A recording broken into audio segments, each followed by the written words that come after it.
Unang araw ng basic swimming class ni Ate Yayang at eto nga nagtatakbo kami dahil late kami sa first day pa lang.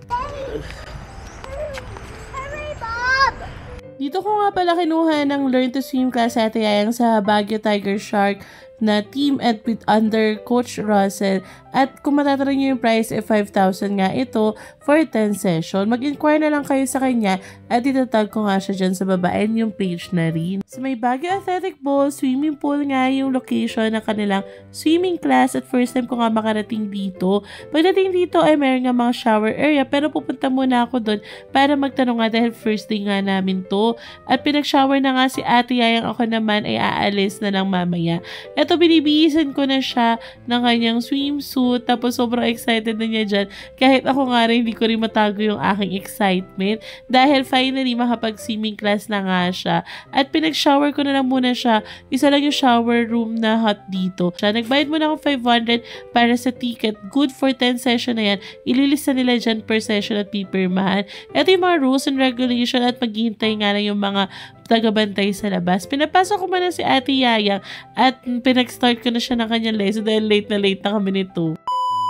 Ifo-full payment na nga yung 4,500 kay coach at ito nga tumakbo muna ako para maghanap na mapag-withdraw. Medyo nasyogoda talaga ako dito pero okay lang. At nakabalik na nga ako finally dahil gusto ko nga mapanood si Ate Yayang sa kanyang first day na swimming class. Nakakabilib talaga yung pagtuturo nila dito sa mga bata kasi paminsan naiisip ko paano nga ba magturo sa bata ng swimming. Ito nga ay pinapractice siyang ilubog-lubog dyan sa pool para hindi siya matakot doon sa paglubog nga sa tubig. At ako naman syempre supportive mama, stage mama na mega video talaga ng every milestone. Tapos dito medyo nakikita ko na nakaka-float na siya ng kaunti or nagiging comfortable na siya sa water. Lagi naman kami nagsiswimming at hindi naman gaano nakakabigla to kay Ate Yaya.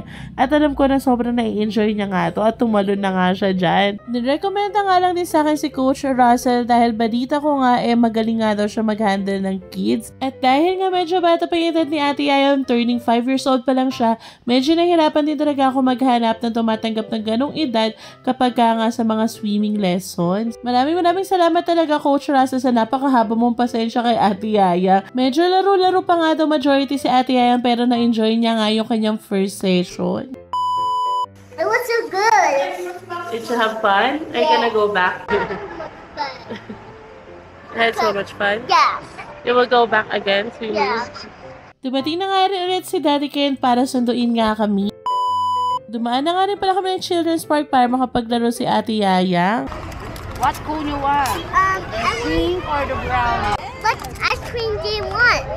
Ay, no na si Mama. Ikaw na lang. I think you're gonna have strawberry. Hindi, ikaw na. It's just your ice cream. You become big na. Oo. And that's enough. It's okay. Ate? Meron pa. That's enough pala. Tika ka na. Thank you. Pay na. Pay. You have to pay. Hindi talaga mawawala yung ice cream natin kaya pagpupunta kami dito sa Children's Park. Alam niyo, ang sarap na rin talaga magpa-araw at minsan nga lang din ako lumalabas. Kaya naman tinaya ko na dito si Ate Yayang para makapaglaro din siya. At ako nga ay makapagpa-araw. Hi guys! Today I'm in the playground.